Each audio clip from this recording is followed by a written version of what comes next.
बस इतना ही हम आपसे कह सकते हैं कि आपकी जय हो, आपकी जय हो, क्योंकि आप इतना देखते हुए कि ये दुष्ट नीच हमारे विरुद्ध चल रहा है, फिर भी आप हमारा त्याग नहीं करती, आप स्वीकार किए हुए एक भी दोष नहीं मान रही। बस इसी बात पर हमारी विजय है कि हम आपकी जय जय कहते हैं। जब तक हृदय में किंचन मात्र ब्रह्मा का रचा हुआ कोई सुख आकर्षण पैदा करता है, तब तक विशुद्ध भक्ति नहीं आई। प्रेम की तो बात जाने दो, ब्रह्मा का रचा हुआ है लोक लोकांतर का कोई भी सुख। जब विशुद्ध भक्ति अर्थात भगवत प्राप्ति की लगन लगती है तो ब्रह्मादिक के भोग शब्द विषम लागत ताई, नारायण ब्रज चंद की लगन लगी है जाई। श्रीपाद प्रबोधानंद जी महाराज कह रहे हैं, काम क्रोधात्यंधो लोभ वशोहम वशामि राधाया, केलिवने परमिच्छुर भाव महो नास्ति में लज्जा। बड़ा निर्लज्ज हो गया हूं, मेरे को लज्जा भी नहीं आ रही कि मेरी स्वामिनी ने मुझे कृपा करके अपने महल में रखा श्रीधाम वृंदावन में,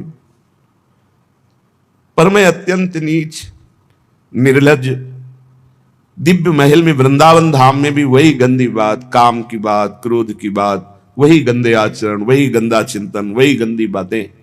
प्रियाजू वशामी राधाया, जहां श्री जी विराजमान हो वहां मुझे वास मिला, यही विराजमान है, और मैं नीच काम क्रोध आदि से अंधा होकर मनमानी आचरण कर रहा हूं, मुझे लज्जा भी नहीं आती। प्रज्वालयति समस्त देहम कामाग्निना प्रमोहयति, दृष्ट्वैव ये नवतरुणी कुतस्तर स्वार्थ सिद्धिम प्रत्याशा।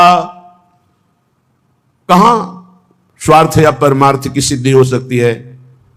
जिसके हृदय में ये दुष्ट भाव, काम भाव, जिसका हृदय सर्वांग जलता रहता है इस काम भोग की वासना से, जो केवल दृष्टि से यही देखता रहता है कौन से शरीर का कैसे सेवन करूं, उसकी कोई स्वार्थ या परमार्थ की आशा सिद्ध होगी? अर्थात नहीं।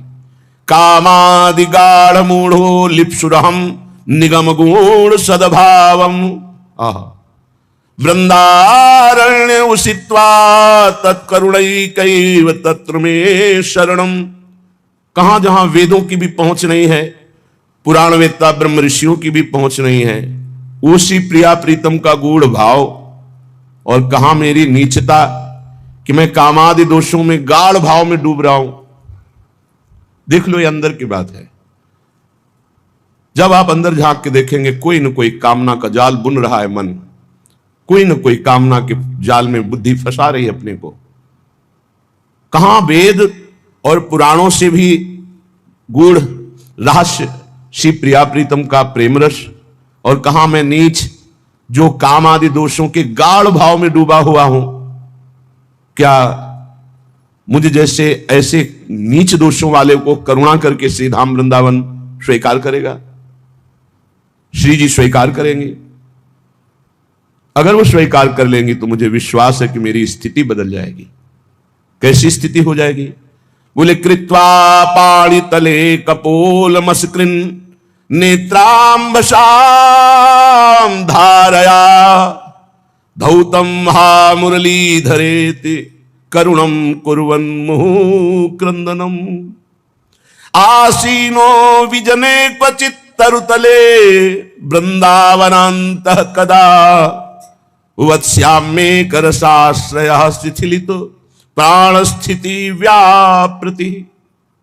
प्रिया जी, यदि आप कृपा कर दो तो मुझ जैसे कामी, क्रोधी, लोभी, नीच जो आपके महल में रहने लायक नहीं है, उसकी भी ये स्थिति हो जाए। आप कृपा कर दो, आपके धाम में ऐसी स्थिति निश्चित हो जाए, केवल आपकी कृपा को और की जरूरत। कैसे? कृत्वा पाणि तले कपोल मुष्कृन्ने ताम्बसा धारया। ऐसे हथेली पर कपोल रखे हुए चिंतन में डूबा हुआ उपासक आंखों से नेत्रांबशाम धारया, अश्रुधारा निरंतर बहा रहा। धौतम हा मुरली धरेति करुणम। आंसुओं से कपोल धोता हुआ, हा मुरली मनोहर, हा कुंज बिहारी, हा श्याम सुंदर, हा राधा, ऐसा पुकारता हुआ क्रंदन क्रंदन कर रहा, रो रहा है। कैसा अहो भाग्य, धन्य भाग जिनको ये बात मिली है जीवन में कि एकांत में बैठकर रोना आ गया प्रियालाल के लिए।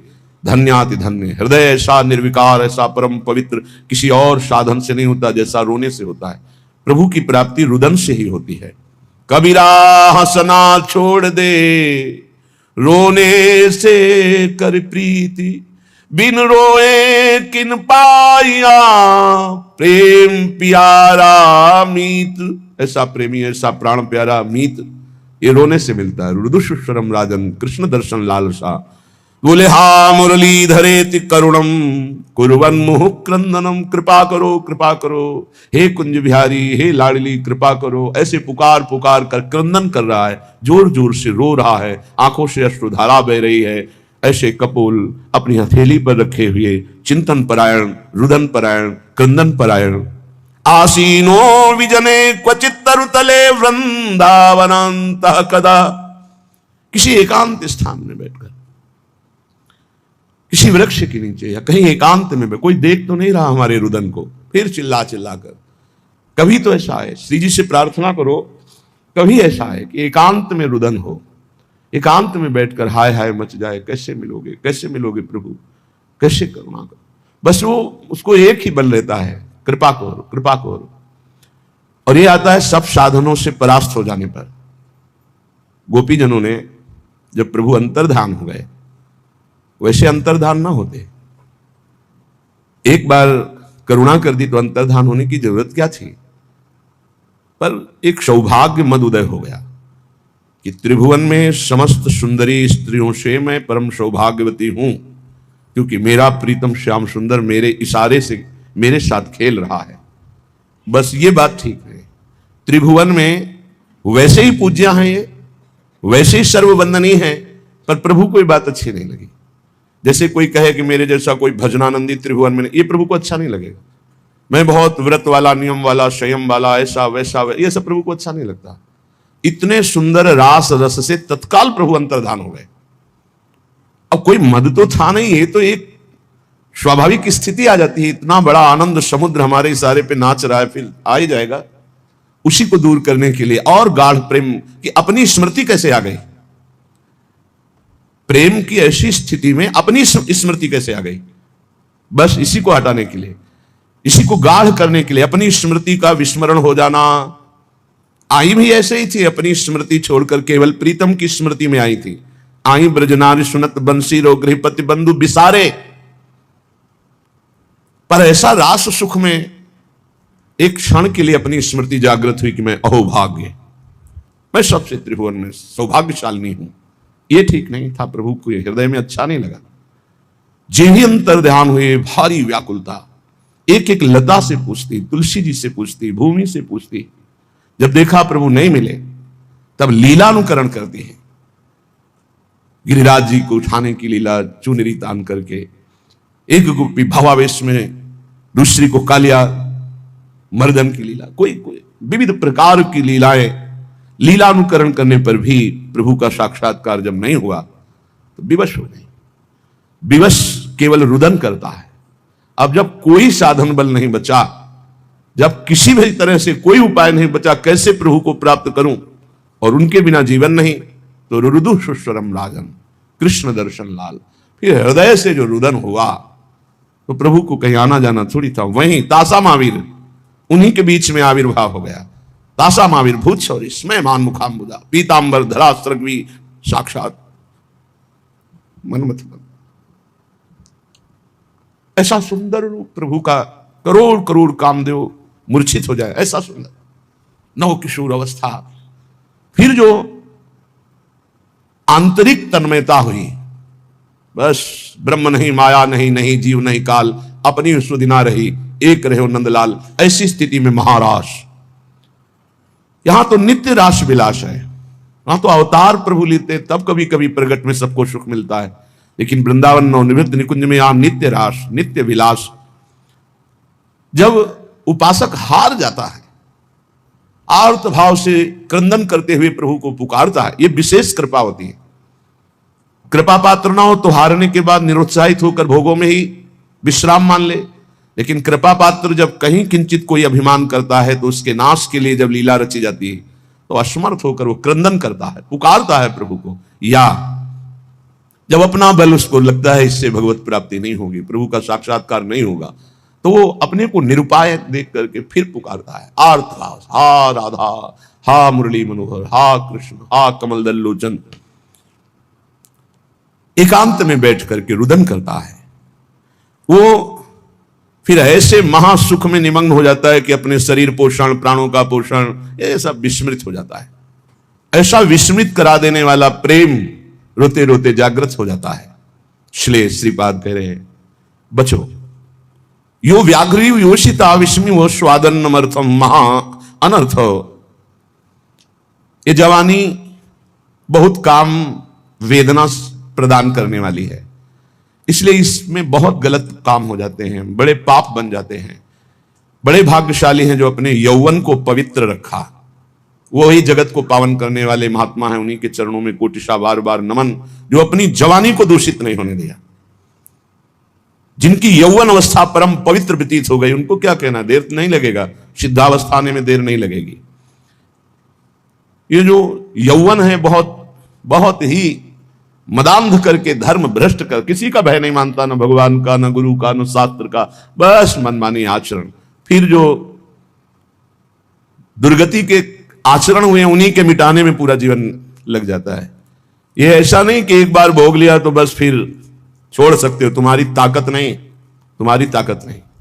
विषय चुगा जिन चुगय मन, चुगत कछुक सुख होए, फिर फांसी ऐसी लगे। ये जो फांसी, विषय चुगा केवल दिखाई दे रहा है, लेकिन उसमें जो बंधन है, जो जाल है, वो नहीं दिखाई दे रहा। जो ही तुमने चुगा तो उसका जो जाल है वो फंस जाएगा। फिर फांसी ऐसी लगे तेषम दुख न को। अब तो बस वही तृष्णा, वही चिंतन, वही गंदी बात। इसलिए यो व्याघ्री योषिता विस्मी व स्वादन्नमर्थम महा, जो अपनी जवानी को पवित्रता से निर्वाह करने के लिए काम भोग की बात, काम भोग की क्रिया, काम भोग का चिंतन भयंकर विषधारी सांप के समान समझता, नहीं काट लेगा, जहर चढ़ जाएगा। और स्वादन्नमर्थम विषमी व, जितने ही स्वाद के पदार्थ हैं बड़े स्वादिष्ट लगने वाले, ये सब विष हैं। ये नीच रसेंद्री खा खा के पुष्ट होती है और जनेन्द्रिय आदि से पाप कराती है। श्रीपाद कह रहे हैं, जीवन प्रभु के क्रंदन के लिए मिला है, रो रो कर व्यतीत करने के लिए मिला है। यही दोष हमको प्रभु का प्रेम प्राप्त नहीं होने देते। जवानी को संभालो, पवित्र रखो। कैसे? बोले विस्म्यु स्वादन्नमर्थम। ये जो स्वाद, अन्न पाने की चाहत हो गई है, बहुत खतरनाक है। ये रसगुल्ला नहीं है, ये विषगुल्ला है। जितना खाओगे अच्छे अच्छे पदार्थ, उतना ही भोग वासना बढ़ेगी। जितना भोग क्रिया करोगे, किसी की जरूरत नहीं, अपने आप नष्ट हो जाओगे। कोई किसी को मारता नहीं, अपना कर्म ही हमारा नाश कर देता है। इसलिए विस्म्यु स्वादन्नर्थम, स्वादन्न के लिए विष के समान उसको देखो। जवानी को पवित्र रखने के लिए भोग क्रिया, भोग चिंतन, भोग वार्ता, इसको ऐसे समझो जैसे फुफकारता हुआ काला सर्प हो, बस नजदीक गए तो डस लेगा, जहर चढ़ जाएगा। नर्थ प्रायम साधु लोक मिलनम सर्वार्थ विभ्रंशवत। ये महाअनर्थकारी असाधु आचरण करने वालों से दूर रहे, इनका कभी संग न होने पावे। जो जनेन्द्री रसेंद्री के गुलाम हैं, इनका संग ना होने पावे, नहीं, ये संग नष्ट कर देगा। संगम त्यजेत, इनका संग ही त्याग दे। सर्व संगोपहो हिमाम, सत्संग के द्वारा प्राप्त विवेक से साफ संगों का त्याग कर दे, जो भजन रंग में बाधा पहुंचाने वाले हैं। डरना नहीं चाहिए। जैसे रिश्ते, नातेदार, संबंधी, मित्र, संसार के और प्रियजन यदि हमें प्रभु से विमुख करते हैं, ये प्रभु की निंदा करते हैं, भक्ति की निंदा करते हैं, भगवत मार्ग की बाधा खड़ी करते हैं, तो हम मन से प्रणाम करके इनमें भी भगवत भावना करके पर इनका कभी संग संभाषण नहीं करेंगे। श्रीपाद के अनर्थ प्राय मसाध लोक मिलनो सर्वार्थ विभ्रंशवत। ये अनर्थ पैदा करने वाले असाधु भगवत मार्ग के विमुख जो है, इनका कभी संग मत करो, ये आपके परमार्थ स्वार्थ सबका नाश कर देंगे। बहुत सुंदर कभी कभी कृपा होती है और अवहेलना हो जाती है कृपा की। फिर जीव जो पछताता है, अब जो हृदय में बिना भजन के आनंद की स्फूर्ति होती है गुरुजनों की कृपा से, तो उसको रोकने के लिए तप की, साधना की, संयम की बाढ़ लगानी चाहिए। नहीं तो चढ़ी के मैन तुरंग पर चली वो पावक मांगे। यही प्रेम पंथ अति कठिन है, सबको निभत ना है।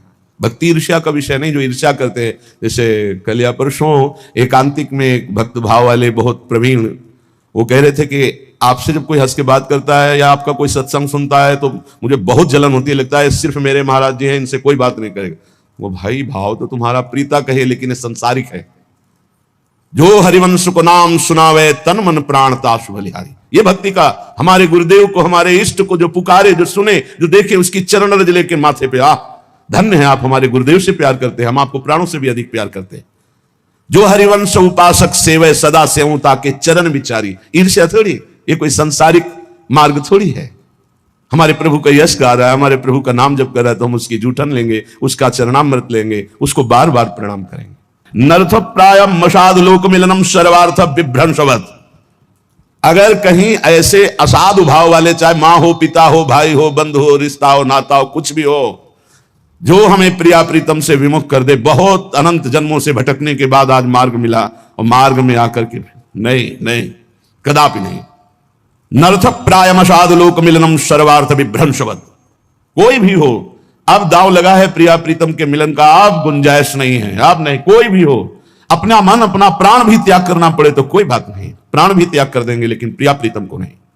किंचन मात्र परिग्रहम गृहमिव स्वात्मेन्द्रियम शत्रुवत। मुझे किंचन मात्र भी वो परिग्रह, वो दान, वो संग्रह नहीं करना जिससे हमारे प्रिया प्रीतम छूट जाए, उसी का चिंतन चलता रहे। नहीं, जो परिग्रह, जो दान, जो संग्रह प्रिया प्रीतम से विमुख कर दे, महाअनिष्टकारी, मुझे नहीं स्वीकार करना। किंचन मात्र परिग्रहम गृहमिव स्वात्मेन्द्रियम शत्रुवत। दुश्मन के समान देखे परिग्रह को, क्योंकि वो प्रिया प्रीतम से विमुख कर दे। मन्नेत प्रणयी हरौ सहि वसेत साध्वत्र वृंदावने। वही वृंदावन में मेरी मान्यता है कि वास का उत्तम फल प्राप्त कर पाता है, जो जवानी को दूषित नहीं होने देता, जो स्वाद अन्न में विषवत भावना रखता है, जो परिवार सुहृद मित्रगण जो भगवत विरोधी भाव प्रकट करते हैं उनसे बिल्कुल दूर, सर्वार्थ विभ्रंशवत, ये सब कुछ नाश कर देंगे, ऐसे भागो दूर।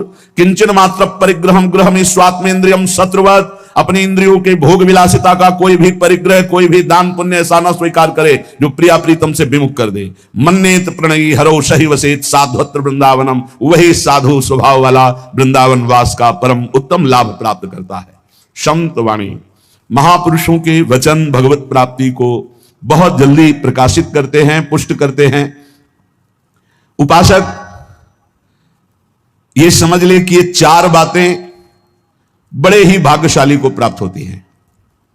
पहला मनुष्यत्व, दूसरा धर्म श्रवण, तीसरा विशिष्ट श्रद्धा, और चौथा संयम पूर्ण परमार्थ।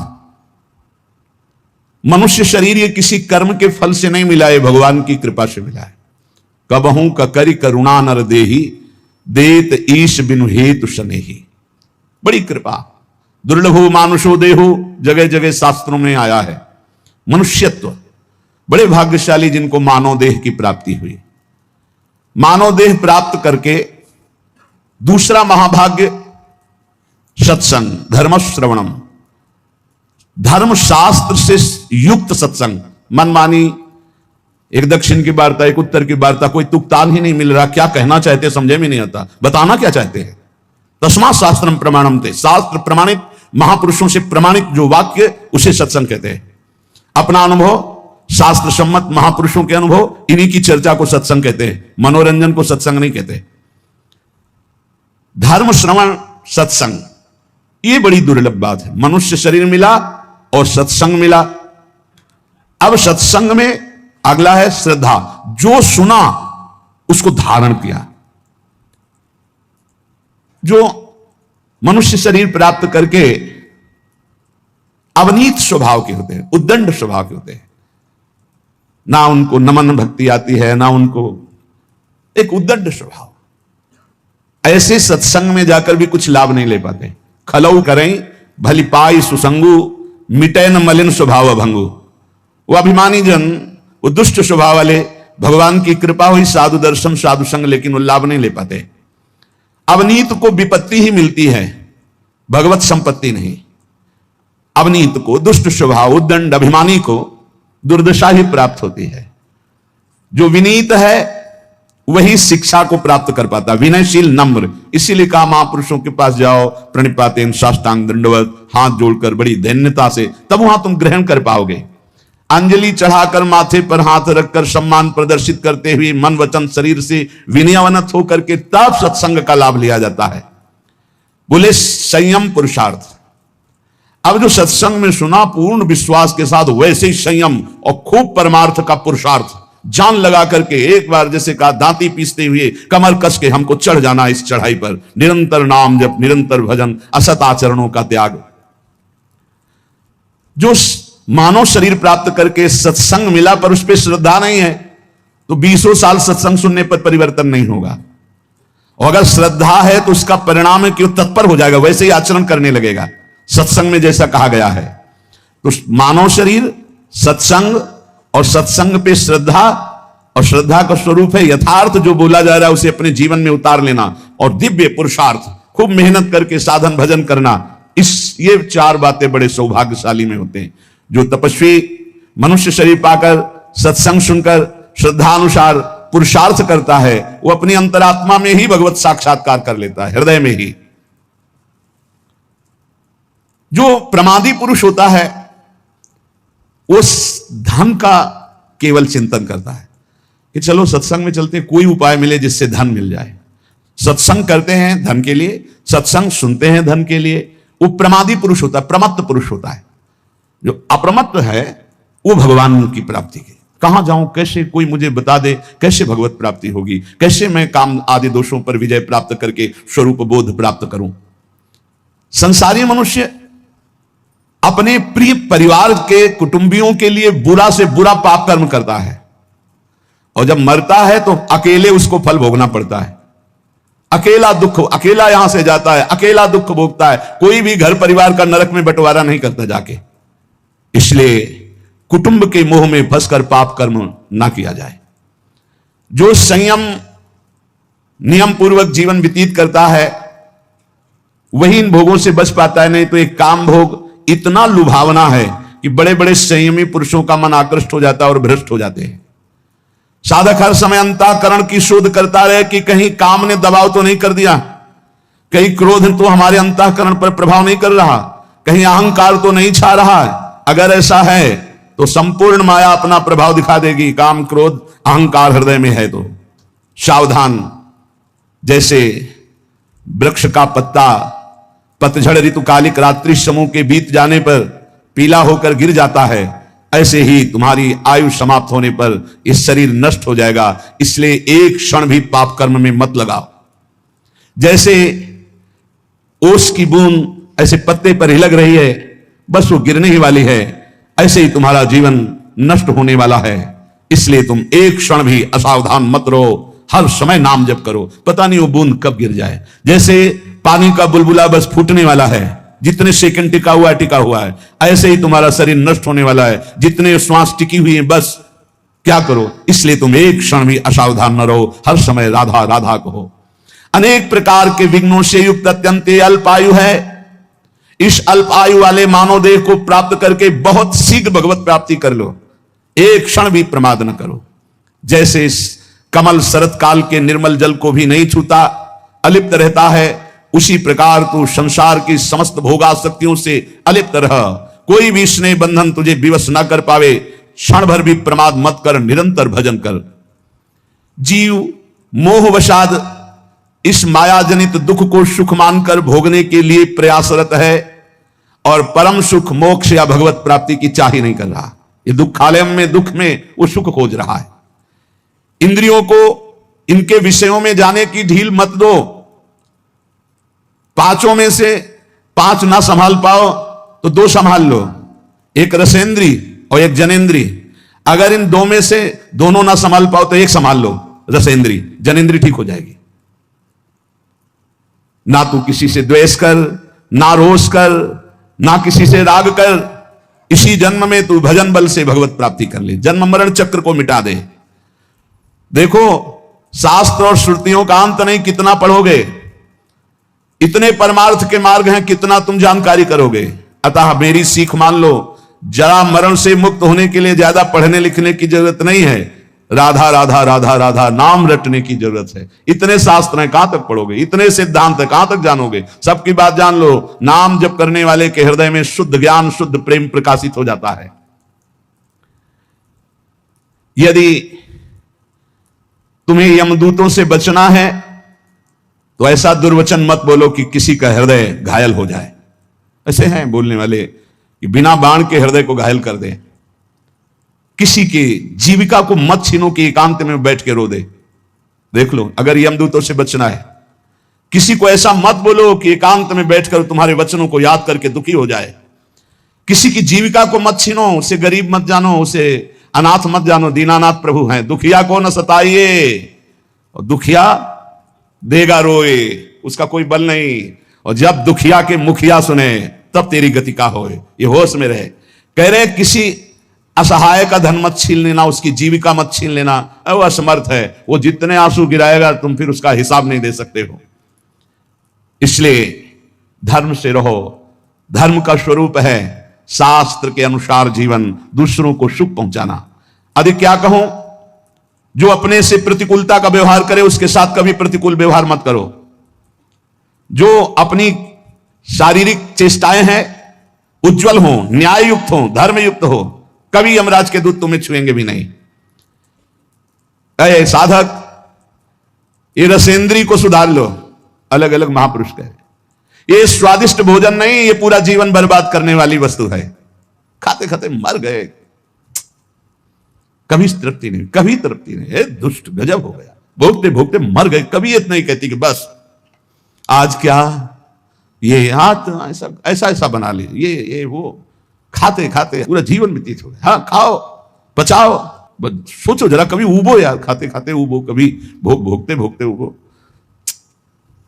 बहुत बहुत विचित्र है, बहुत विचित्र है। रसेंद्र इसीलिए बार बार महापुरुष कहे स्वादिष्ट भोजन से बचो, ये जीवन का नाश करने वाला है। ये कोई सौभाग्य नहीं कि हमें मनमानी बहुत सुंदर भोजन मिल रहा है।